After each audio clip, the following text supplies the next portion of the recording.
ఈరోజు మా ప్రియతమ యువనేత లోకేష్ గారి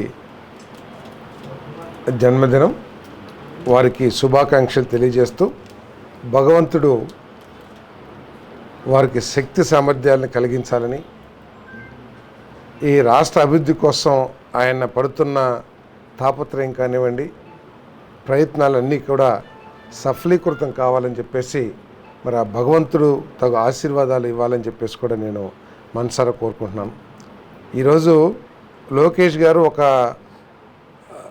ఒక రాజకీయ నాయకుడు లాగానే కాకుండా ఈ రాష్ట్రాన్ని ఏ విధంగా అభివృద్ధి చేయాలి అనే ఆలోచనలో ఎవరికీ తీసిపోని విధంగా, అంటే యువకుడు అనుకుంటాం ఏదో ఒక 10 సంవత్సరాలు 15 సంవత్సరాలు మాత్రమే రాజకీయ ఎక్స్పీరియన్స్ ఉన్న వ్యక్తిగా మనం చూసినప్పుడు కూడా ఆయన చేస్తున్న కార్యక్రమాలు కానీ, ఆయన ఆలోచన ధోరణి కానివ్వండి, ప్రత్యేకంగా పార్టీ కార్యకర్తల సంక్షేమం కోసం ఆయన చేసే ఆలోచనలు ఏదైతే ఉన్నాయో ఆ ఆలోచనలే, నారా లోకేష్ గారి ఆలోచనలే తెలుగుదేశం పార్టీకి శ్రీరామ రక్ష అని చెప్పేసి నేను భావిస్తా ఉన్నాను. నేను దేశంలో ఏ రాజకీయ పార్టీ కూడా చేయని విధంగా ప్రతి కార్యకర్త కూడా ఇన్సూరెన్స్ ఒకటి చేసి పార్టీ ఖర్చుతో, మరి ఎవరైనా దుర్మరణం పాలైతే దురదృష్టవశాత్తు చనిపోతే 5 లక్షలు వెంటనే వచ్చే విధంగా ఏర్పాటు చేయటం, లేదు ఏదన్నా గ్రామాల్లో ఆఫీసుల్లో ఎక్కడైనా సరే మరి ప్రజలతో పాటు కార్యకర్తలకు కూడా ఒక ప్రత్యేకమైన స్థానం కల్పించడం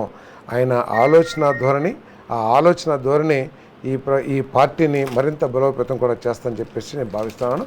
మరి భగవంతుడు వారికి నిండుగా ఆశీర్వాదాలు అందించాలని చెప్పేసి కోరుకుంటా ఉన్నాను. ఓకే.